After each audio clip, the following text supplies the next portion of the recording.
आज जो खबर आपको बताने जा रहा हूँ उसे देखने के बाद आप ही बताना कि सेना ने सही किया है या वाकई में गलत। भारतीय सेना को शांति से इस मसले को सुलझाना चाहिए था या फिर सीधे एनकाउंटर करके सेना ने देश हित का काम किया है। तो ऐसे बहुत से सवाल इस समय कई लोगों के मन में है। तो फिर चलिए इस एनकाउंटर को लेकर आपकी भी क्या राय है वो इस वीडियो में समझने की कोशिश करेंगे, पर उससे पहले वीडियो पूरी जरूर देखें।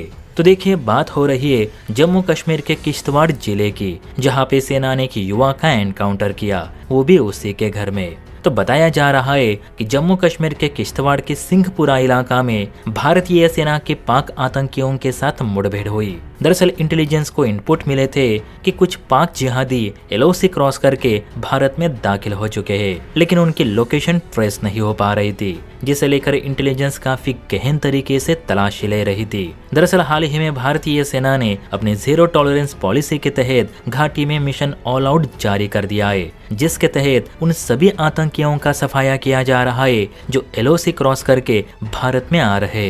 इस मिशन के दौरान सेना ने घाटी के सभी लोगों को आगाह कर रखा था कि कोई भी लोकल व्यक्ति इस मिशन में बाधा ना बने, ना ही उन आतंकवादियों का साथ दे। मंत्रालय के आदेशानुसार कोई भी स्थानिक व्यक्ति अगर पाक जिहादियों को अपने घरों में पनाह देता है या उनके साथ मिलकर किसी भी हमले की प्लानिंग करता पकड़ा गया तो उसे भी मारने के आदेश है। अब सेना ने इतनी चेतावनी देने के बाद भी किसी भी इंसान ने इन छुपे हुए पाक जिहादियों की जानकारी सेना को नहीं दी। हालांकि इसके बाद सेना को इंटेलिजेंस की ओर से सूचना मिली कि जो पाक के एलओसी क्रॉस करके घाटी में घुस चुके हैं वो किश्तवाड़ के सिंहपुरा इलाका में किसी के मकान में छिपे हैं। अब सेना को जैसे ही ये सूचना मिली तो सेना ने उस घर को घेर लिया और अनाउंसमेंट करके कहा कि पहले हथियार डालकर अपने आप को हमारे हवाले कर दो। अब अपने आप को चारों ओर से घिरा देख इन बेवकूफ जिहादियों ने बिना कुछ सोचे समझे सेना के जवानों पे फायरिंग शुरू कर दी। उन्हें लगा कि वे गोलियां चलाएंगे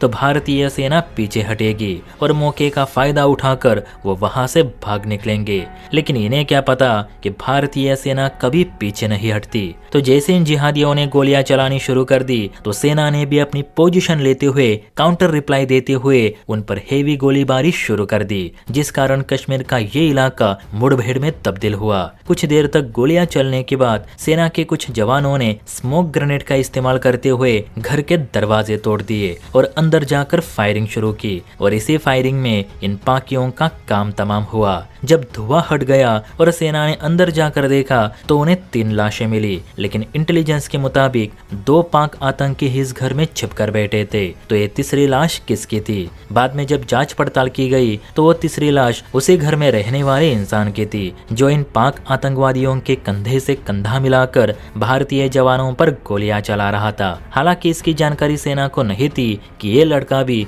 इनके साथ यहाँ था। फिर भी नियम के मुताबिक अगर कोई भी आतंकवादियों के साथ मिलकर भारतीय जवानों पे गोलियां चलाता है तो उसे भी आतंकी ही माना जाएगा, और सेना ने सरकारी रूल्स का पालन करते हुए देशद्रोही को सजा दी। हालांकि इस बात को गलत तरीके से दिखाने वालों की घाटी में कोई कमी नहीं।